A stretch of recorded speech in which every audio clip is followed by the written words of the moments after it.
নমস্কার, কালচারাল টকিজের এক নতুন পর্বে আপনাদের সবাইকে স্বাগত। সম্প্রতি তপন থিয়েটারে নটসেনা প্রযোজিত নাটক ভূতের বিপদ মঞ্চস্থ হয়ে গেল। চলুন দেখে নেওয়া যাক এই নাটকের কিছু অংশ। তাহলে আসি। কি হলো টাকাটা দেখেছেন তো? টাকা দেওয়ার বেলা ভুলে যাই। এই নিন। দাদা, ও দাদা,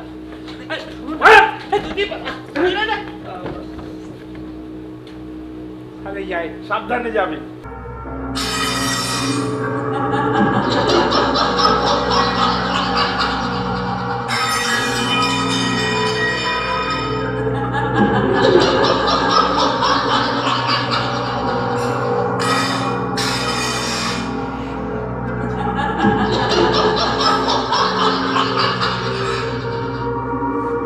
পেলাম না তো তোমার মতন এমন ধারাসই। গিন্নি, ও গিন্নি, গিন্নি তুমি কই? কি হলো? অত চিৎকার চেঁচামেচি কিসের? তাই তো ডাকি গিন্নি বলে, গিন্নি গিন্নি, তাই তো ডাকি গিন্নি বলে। যেখানে ঢুকবো চাপড়া খসে খসে পড়ছে।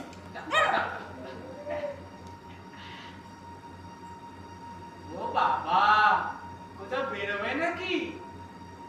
লাইফস্টাইল তো পুরো চেঞ্জ করে ফেলেছো। লাইফস্টাইল তো চেঞ্জ করতে পারবো না, তাই হেয়ার স্টাইলটাই চেঞ্জ করেছি। তোমার মতো বসে বসে এমন গান গাইলে তো চলবে না, কিছু করতে হবে। ধরো। বাবা, দু চারটে মাঝে মাঝে নিয়ে এসে না, একটু চা দিয়ে খাই। তোমার এই ছকছকানি আর গেল না। যাও না। তো আরে পারি না। ভয়ে মরে যাই। হঠাৎ করে দরজা খুলে গেল। হুড় করে কোল থেকে জল পড়তে শুরু করলো। আসলপত্র হুড়মুড়িয়ে পড়তে শুরু করলো। শুধু শুধু ঘরটা মটকাতে বাকি রেখেছে। আমি আর থাকতে পারবো না। সারাক্ষণ সারাক্ষণ ভয়ে ভয়ে এই বাড়িতে থাকা আমার পক্ষে দম বন্ধ হয়ে যাচ্ছে। আবারও বলছি, এই বাড়িতে আমার পক্ষে থাকা সম্ভব নয়।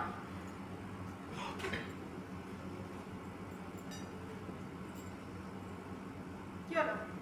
এই শোন শোন শোন শোন। আনলিমিটেড নেট রিচার্জ করিয়ে নিয়ে আসবি, বুঝছিস? এই দাঁড়া দাঁড়া দাঁড়া। আবার কি? ভেতরে ঘর থেকে ল্যাপটপটা এনে দিচ্ছি, ওটাও সারিয়ে আনবি, বুঝছিস? আর আসার সময় একটা খবরের কাগজ আনবি। যেমন চাকরি করবি এরকম খাটিয়ে মারবি, বুঝছিস? বিশাল তল্লাটে এই এত বড় বাড়িতে ফুল ফ্যামিলি নিয়ে আমরা সুখে সংসার করছিলাম স্যার।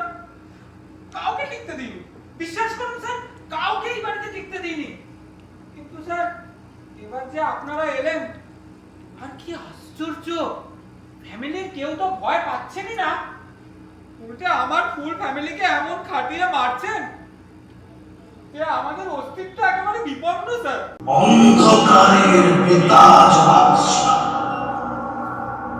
ওরা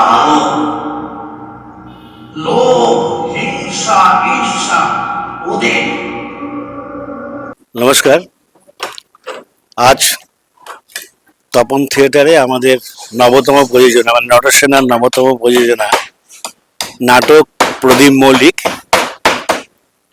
ভূতের বিপদ, মানে একটা স্যাটায়ার। একটা এই ভূত মানে মানুষও হতে পারে, তারা তাদের দিয়ে যে কি কাজগুলো আমরা অন্যায় কাজগুলো করাই, অপরাধ বোধের কাজগুলো করাই, সেইগুলো হচ্ছে নিয়ে একটা নাটক। যে কত অসহায় তারা তারা একটা বাধার জন্য আন্দোলন করছে, ঝগড়া করছে, মারামারি করছে, একটা অস্তিত্বের লড়াই এসে দাঁড়িয়েছে। যেমন আমরা ভূতের কথা বলি, ভূত যদি না হয়, যদি মানুষ হতো তাহলে কি হতো, সেইভাবে আমরা নাটকটাকে ট্রিট করেছি। যে আজকে এরা পিছু হটতে হটতে হটতে একদম প্রান্তিক জায়গায় পৌঁছে গেছে, কিন্তু তাদের না আছে আহার, না আছে বাসস্থান, না আছে খাবার। এটা যদি হয়, এই নাটকের মূল প্রতিপাদ্য হচ্ছে সেটাই। আমরা সিম্বলিক একটা করেছি ভূতকে দিয়ে, ভূত তো মানুষ হতো, মানুষ তো সেইভাবেই করছে।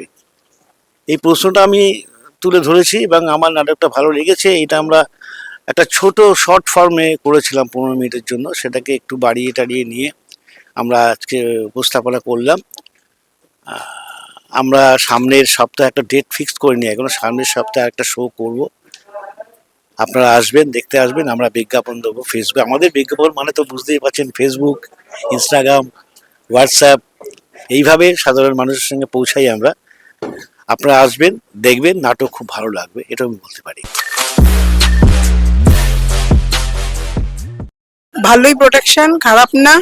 ভূতের এর আগেও আরেকটা দেখেছিলাম, সেটাও খুব সুন্দর, আর এইটাও খুবই ভালো লেগেছে, খারাপ লাগেনি। আমার ভূতের বিপদ এই নাটকটা ভীষণ ভালো লাগলো। এত কমেডি, এত সুন্দর সবার অভিনয়, এক্সেপ্ট বারাক এক, ঠিক আছে। তো আমার ভীষণ ভালো লেগেছে। আমি চাইবো যে এই নাটকটার যখন নেক্সট শো হবে তখন আরো সবাই আসুক, দেখুক। এত সিরিয়াস সবার জীবন এখন, সেই জীবনে দাঁড়িয়ে এইরকম মজার নাটক দেখার খুব দরকার, জীবনটাকে আরো মজার করে তোলার জন্য। Thank you. খুবই ভালো লেগেছে। এটা লাইট, মেকআপ সবকিছু ঠিক আছে।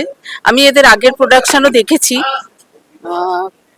খুবই ভালো, খুব ভালো। না আসলে আমি খুব বড় একটা জিনিস মিস করতাম। খুব ভালো লেগেছে, ভাবতে পারিনি এই সময়ের মধ্যে, এইটুকু সময়ের মধ্যে এত সুন্দর আনন্দ দেওয়া যায়। Thank you. প্রথমে ভূতের শুনে মনে হচ্ছিল খুব ভয়ের হবে নাটকটা, কিন্তু খুবই মজার নাটক। খুব ভালো লেগেছে নাটকটা। আগে গিয়ে অনেক শো হবে, আমি সবকটাতে আসার চেষ্টা করব। খুব ভালো নাটক। আমি এই প্রযোজনা মানে নটসেনার কোনো নাটকই প্রায় মিস করি না বলতে গেলে। তো নতুন থেকে পুরোনো একবার হলো দুবার দেখার চেষ্টা করি। আমার অনেক পরিচিত বন্ধু বান্ধব রয়েছেন। তো সব থেকে বড় কথা, আমার আজকেটাও খুবই ভালো লেগেছে, খুবই ভালো লেগেছে। আমি প্রথম দাঁড়টা একটু মিস করে গিয়েছিলাম একটু কাজের সূত্রে, তারপরে যা দেখলাম যথেষ্ট ভালো। এরকম প্রযোজনা আমি আরো দেখতে চাই।